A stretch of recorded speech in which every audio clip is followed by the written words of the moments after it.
Okay, I want to do a little shout out to everybody who watches us online. For all of you that have been watching me and us in this ministry all these years, thank you, thank you, thank you. For all of your support, for your generosity, for your gifts, for all that you've given to this ministry. Thank you, thank you, thank you. We are deeply blessed because of all of you from all over the country, really all over the world, who watch us online. So thank you for your generous support of our ministry. Thank you. Okay, so my last 4 talks here, I decided what did I want to say? And I wanted to talk about living your best life. And I broke it down into 4 segments. The first one, we talked about the difference between living the possible and living the impossible.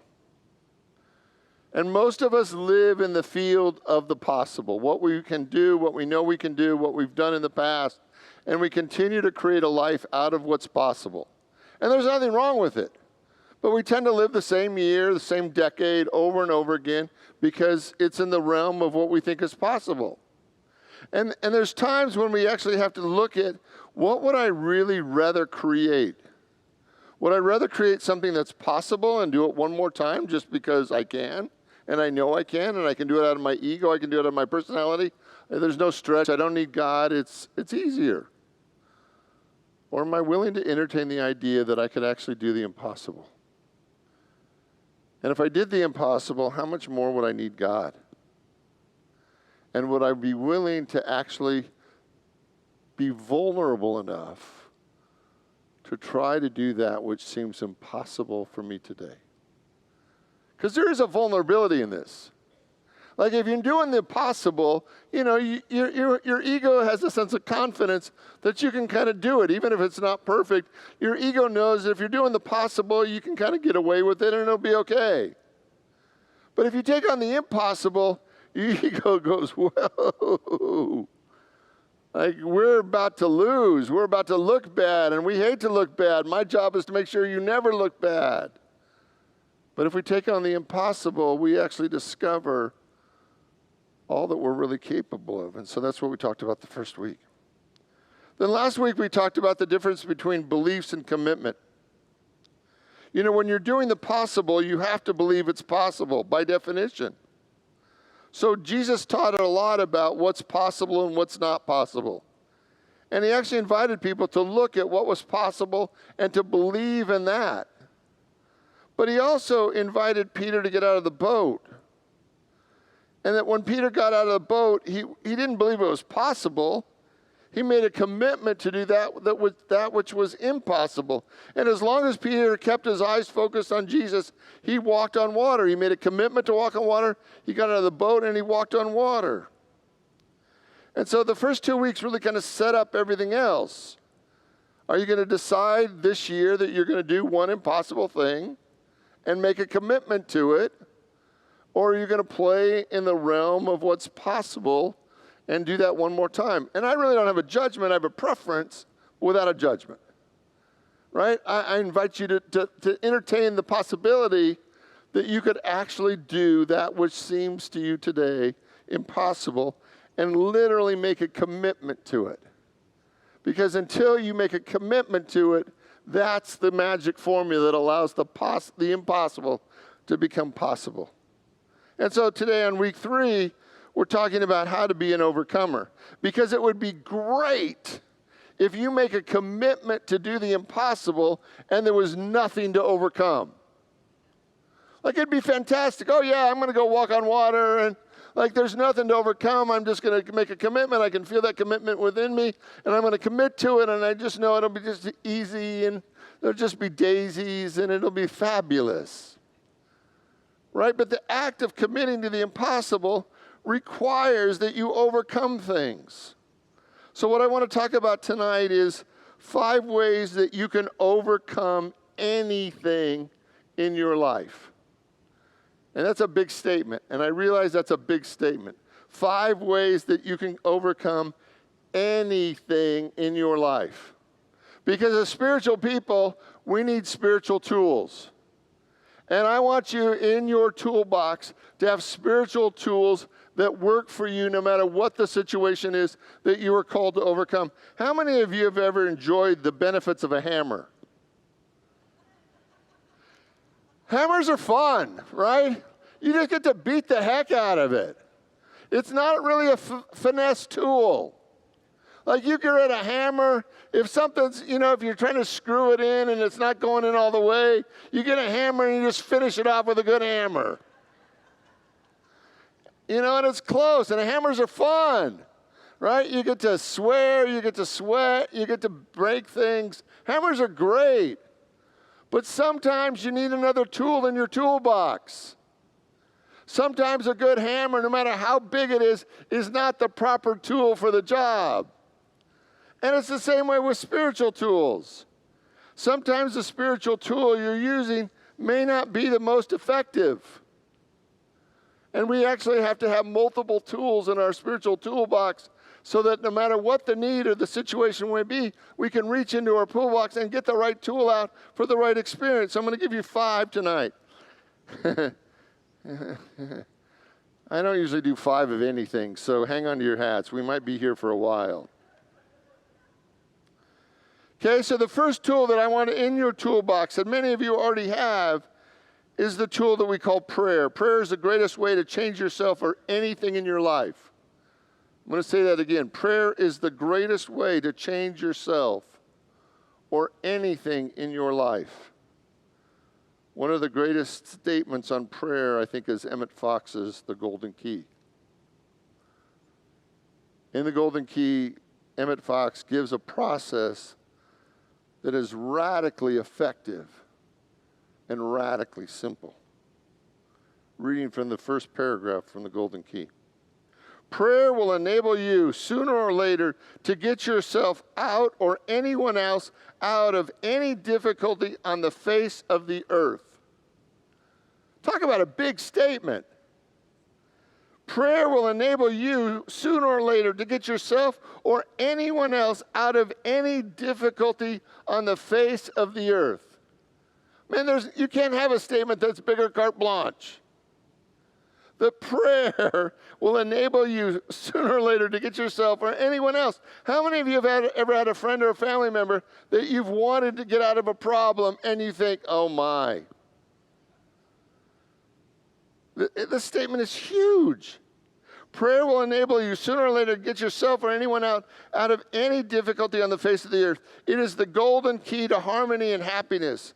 For those of you who are not acquainted with the mightiest power in existence, this may appear to be a rash claim, but it needs only a fair trial to prove that without a shadow of doubt, it is just so.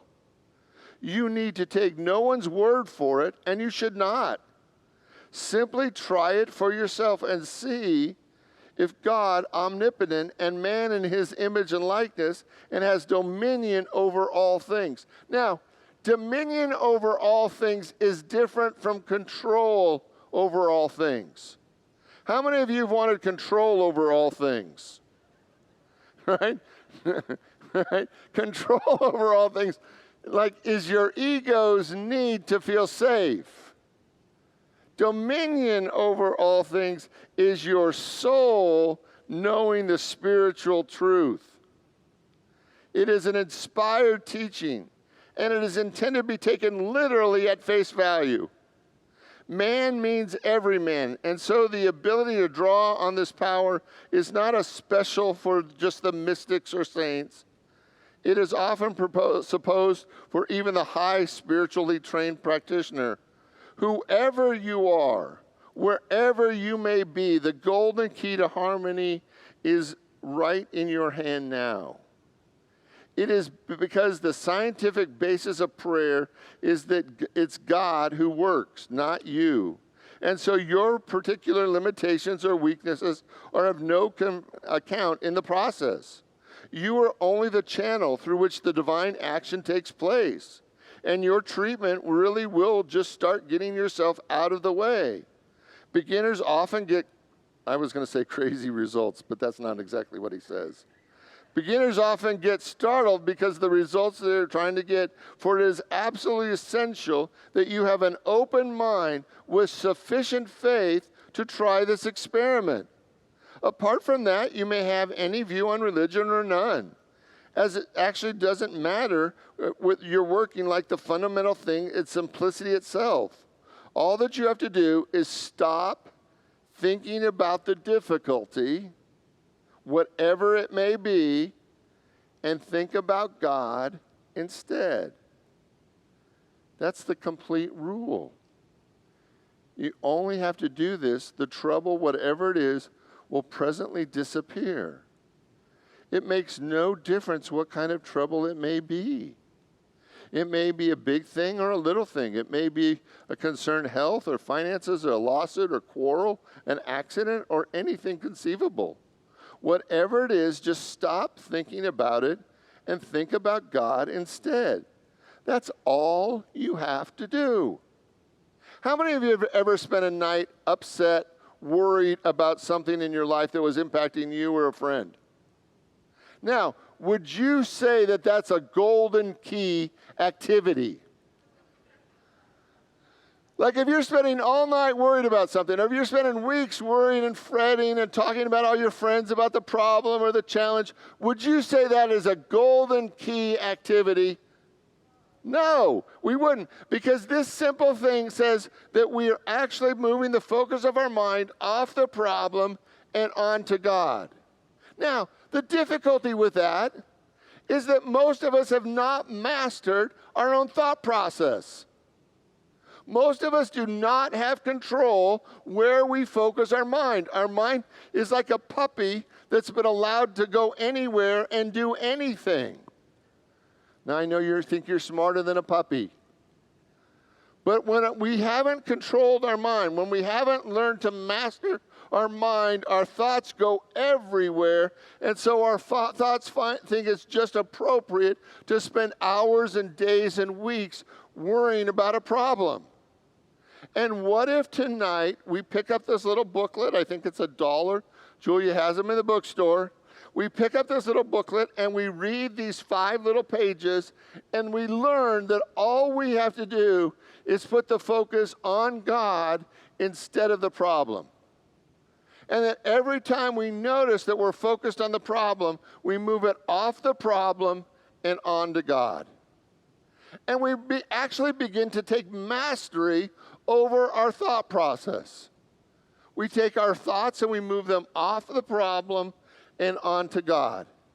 And we begin to do that so often, so regularly, no matter what the problem, no matter what the situation, that we notice that our prayer life, our meditation life, is actually becoming deeper and more profound as we actually learn to control where our thoughts go. We can actually focus on our breath. We can focus on our mantra. We can focus on the thought or the good that we desire, because we've learned over and over again how to move our thoughts off of the problem and onto God.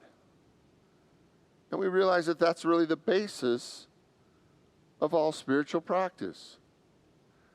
Is, can you control your mind long enough to move it off the problem and onto God?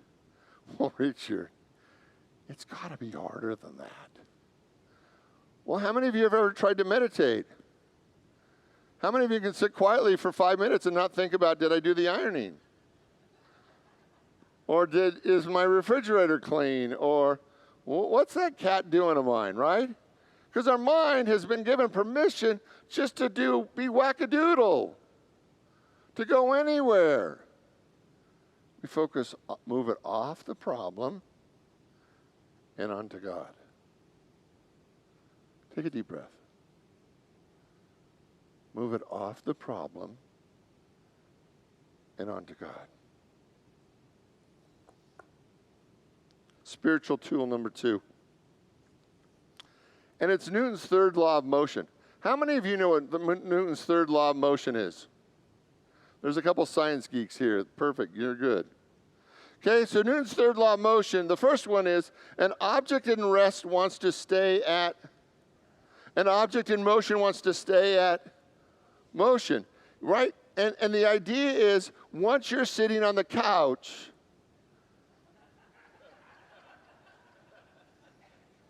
true? I think that's the only reason I have a brother and a sister.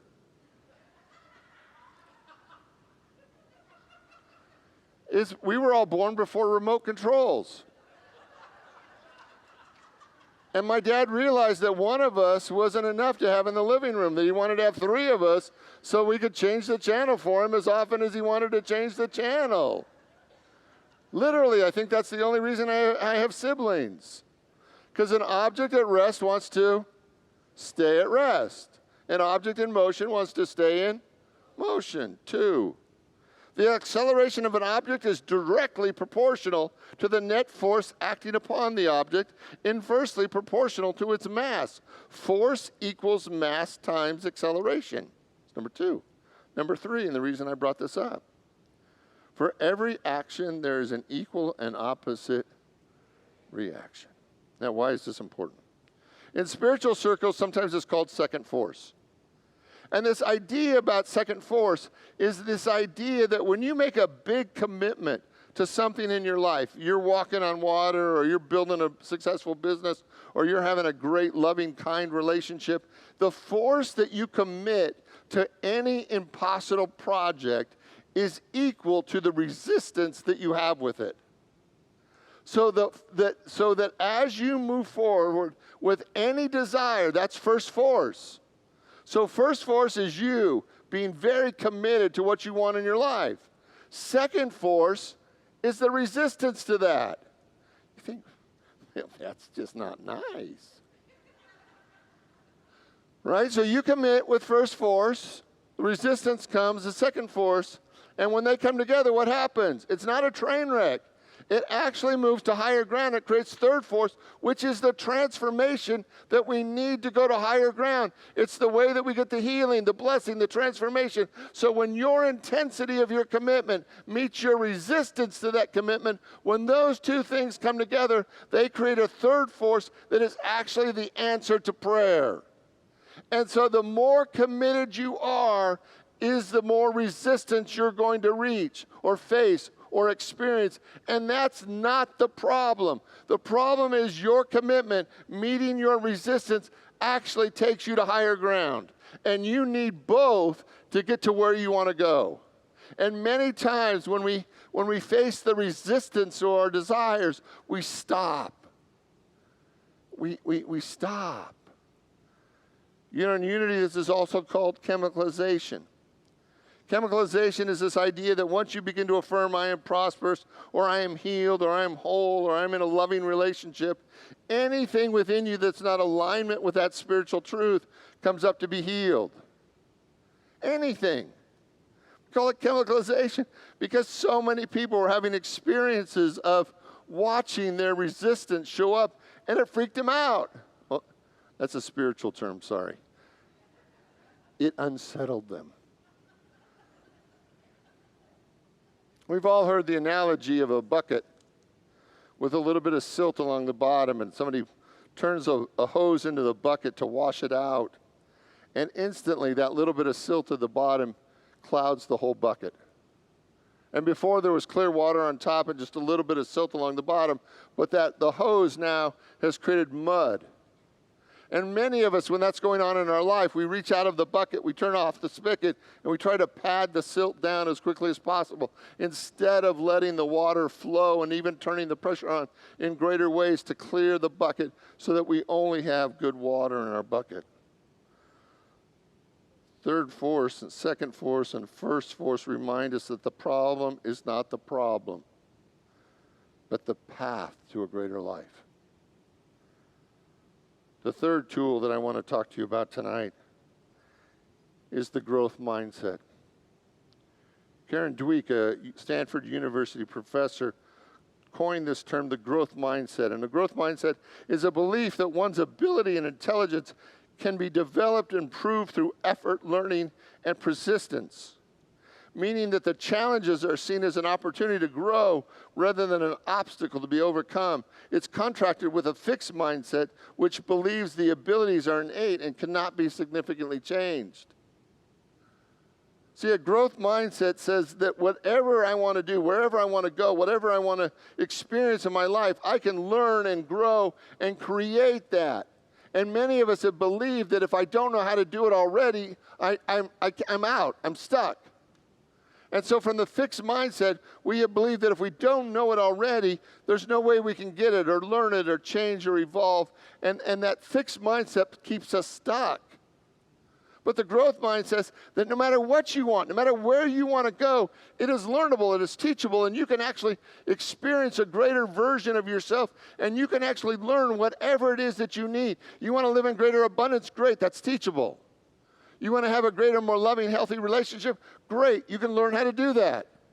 You want to learn how to be healthier? Great. Whatever it is, that the human capacity of learning allows all things to become possible. So no matter how big your impossible project is, you can actually learn to do it.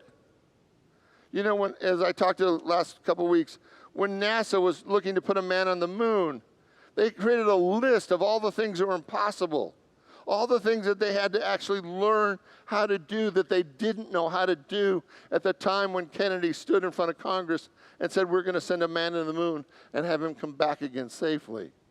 They actually created a list of impossible things that they'd have to learn and grow so that they could actually accomplish that. The growth mindset says that no matter what you want to achieve in your life, you have the capacity to learn and grow and master that which you've never done before. 4, reinvention. Reinvention is the belief, as spiritual people say, that we can be born again. Reinvention is the understanding that as a spiritual being, you are not fixed, but you can continually reinvent yourself, as Madonna is a living demonstration of. Right? She went from boy toy to material girl, and God only knows what she is now, but it's not what she started. Right? And we have this ability over and over again to reinvent ourselves and show up differently because we actually have this capacity, as Scripture says, to be born again, to be recreated, to express more God than we've ever known before. Reinvention refers to a concept of significantly changing or transforming something like a business or brand or even oneself by adopting new ideas, strategies, or approaches, often in response to changing circumstances, to create a fresh and updated version of the original, essentially reinventing it. It creates a new identity or purpose and implies a more radical shift compared to simply innovation. See, most organizations are about a 5 or 10% growth pattern. You know, 5 or 10% growth, you can plan that out. You can plan that out over years. You can say, if we do 5% a year improvement, you know, we can see where we're going to be in 20 years. Reinvention says we're going to actually come to know ourselves in a brand new way. That we're not going to be stuck in a 5% growth. We're actually going to reinvent ourselves and show up in a radically new way. And over again, if we read Scripture, we see men and women actually being made new. That wherever you feel like you are stuck in your life, wherever you feel like you don't know how, you can actually reinvent yourself as the person who does know how, who can do that, who can live that big of a life, who can master that which you've never done before. And the 5th one, and probably my personal favorite, is the whole premise of expansion. Is that we live in an ever-expanding universe, and your soul has infinite elasticity, and that your soul can either expand or contract in any moment, and as you expand, you can hold more God, more good than you've ever known before. So I want you to think of a problem. Does everybody have a problem? If you don't have a problem, borrow one of your neighbors, right? And if you have a problem, I want you to close your eyes, and I want you in your mind's eye to see how big that problem looks to you. And now what I want you to do is to see if you can allow your soul to stretch to be twice as big as that problem. Literally, I want you to see yourself become twice as big as that problem. Maybe you're having a feeling. Maybe you're in grief or sadness or pain. And tonight I want to see if you can allow your soul to become twice as big as that feeling. Now I want to see if you can become 10 times bigger than that feeling or that experience or that problem. How would it feel if you were 10 times bigger than that problem? Would you have greater peace? Would it be easier?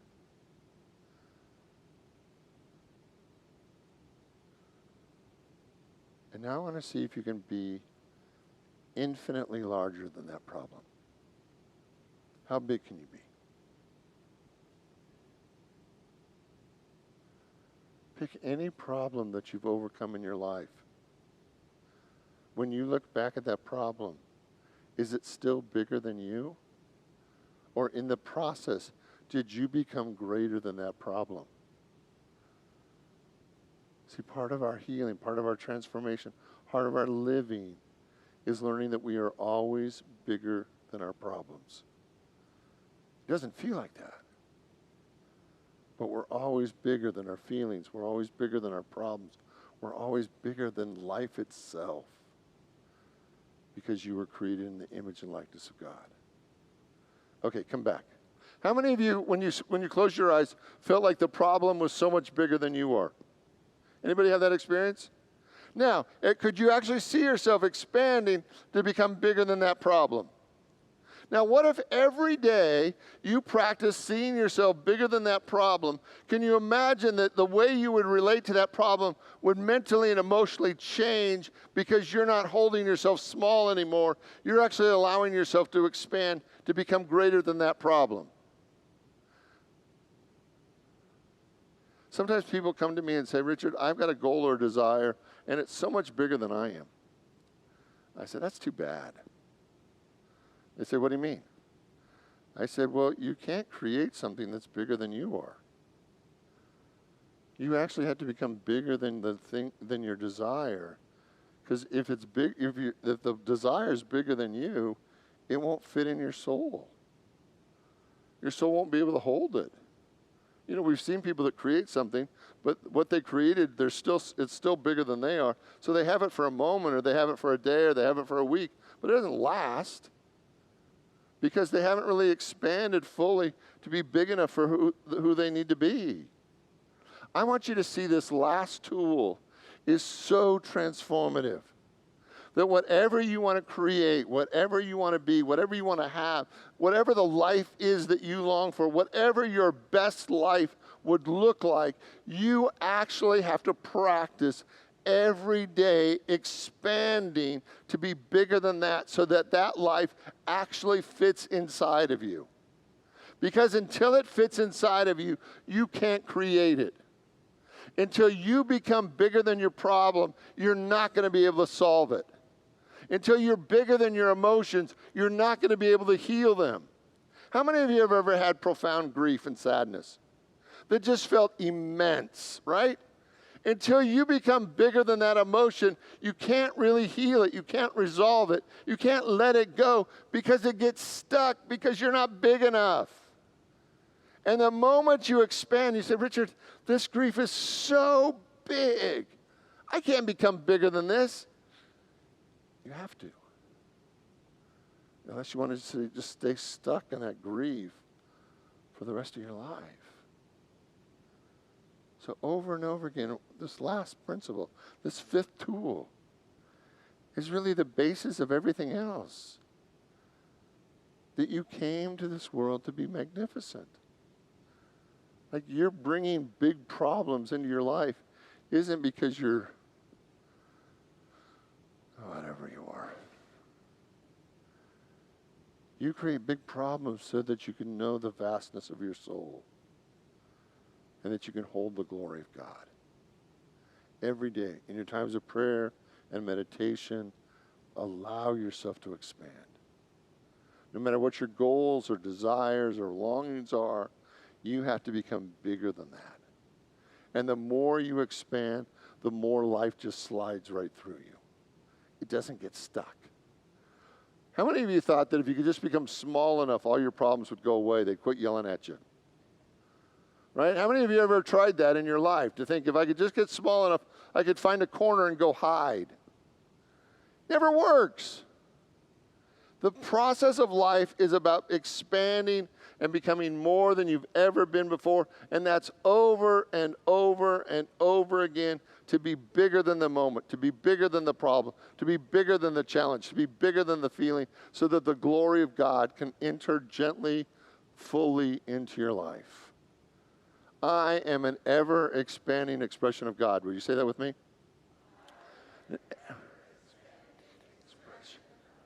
Okay, so you ready for your homework? Because even on the last 2 weeks, I got to give you homework, right? So here's your homework. I want you to pick one of these 5 tools, and I don't care which one. You can try the golden key.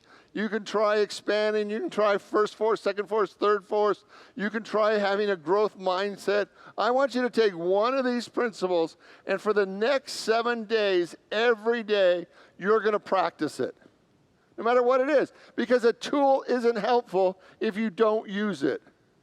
Have you ever had a little gizmo in the bottom of your toolbox?